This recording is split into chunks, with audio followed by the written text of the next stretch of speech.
Hey, good morning, future ghostwriters and potential cover authors. And in this video, I wanted to talk briefly about the topic of vague references. And it's really a huge category of mistakes, but I just wanted to at least point out the problems that new writers often step into. And they're so easy to do because when you're first getting your thoughts down on paper, you want to write fast and get these thoughts down, but it's in the revising process that you've got to be so careful. Because they're your thoughts, of course they make sense. But the problem is if you're not used to looking for these references and making sure that they are clear, you might end up publishing a book where your readers are going, I'm not quite sure what this person's talking about.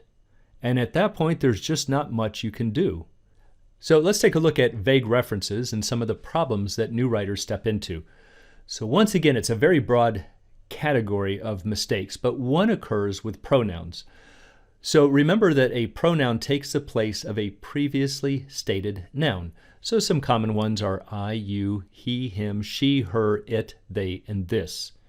Now the previously stated noun, or it's not always a noun, but the thing that it's modifying is called an antecedent.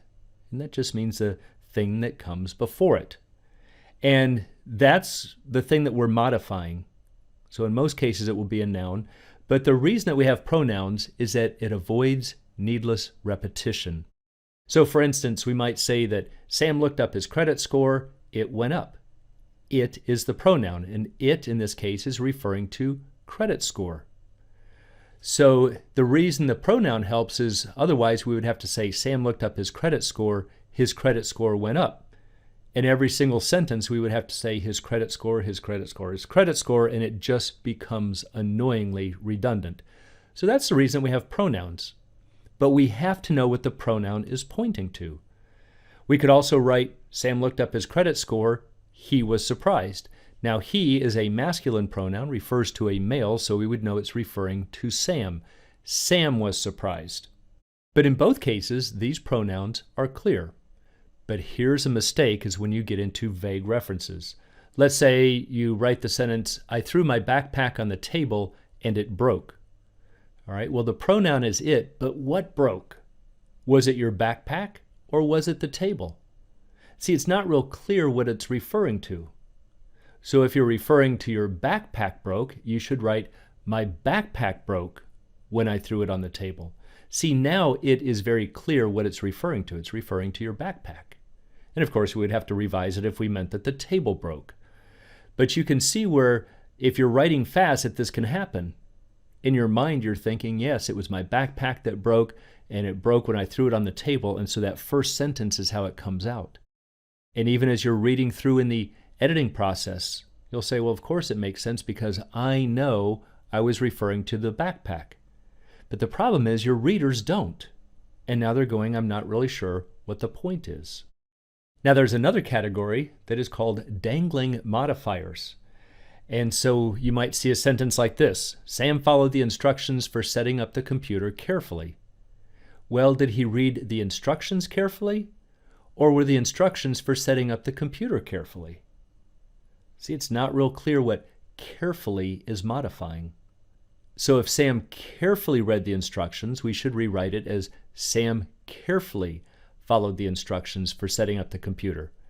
However, if the instructions were for setting up the computer carefully in order not to break it or to set it up correctly, then we would rewrite it as Sam followed the instructions for carefully setting up the computer.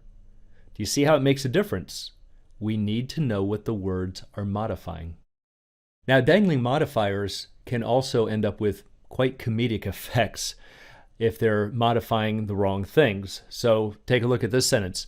While falling from the shelves, the children ran as the dishes crashed. Well, what was falling from the shelves? The dishes or the children? The way it's written is that the children were falling from the shelves, or at least that's the way that it sounds. So if it was in fact the dishes that were falling and not the kids, we should rewrite that as the dishes fell from the shelves, the children ran. Now, once you become more in tune with looking for these mistakes, you're going to see them everywhere. Trust me, they are so easy to step into. Now, here's one I just stumbled onto the other day on YouTube, and it's about a Japanese girl drummer, 12-year-old, and she is absolutely amazing. And then she's walking through a mall, and they had a drum set up, I guess, for people who could go up there and play around on it and, entertain the crowds if they were a drummer.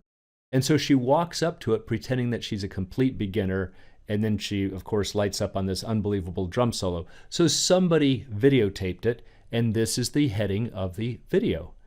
It says, "Sensational girl drummer fools everyone thinking she's a beginner at shopping mall." Well, it sounds like it's her first day shopping.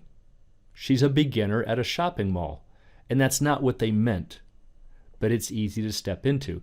So I can kind of see what happened here. They didn't want to say sensational girl drummer into thinking she is a beginner drummer and keep repeating the word drummer. So again, this is where you have to be a little creative with your revising. So you might come up with this. Sensational girl musician fools everyone at a shopping mall into thinking she's a beginner drummer. But yeah, there's a lot of ways we could rewrite this, but at least it's very clear. So keep those points in mind when you're writing. Get your thoughts down, but during the revising process, make real sure that your references are clear. If you need help or would like to talk more about hiring a ghostwriter, please call me, 561-282-9455. You can also email ghosthost@financeghostwriter.com.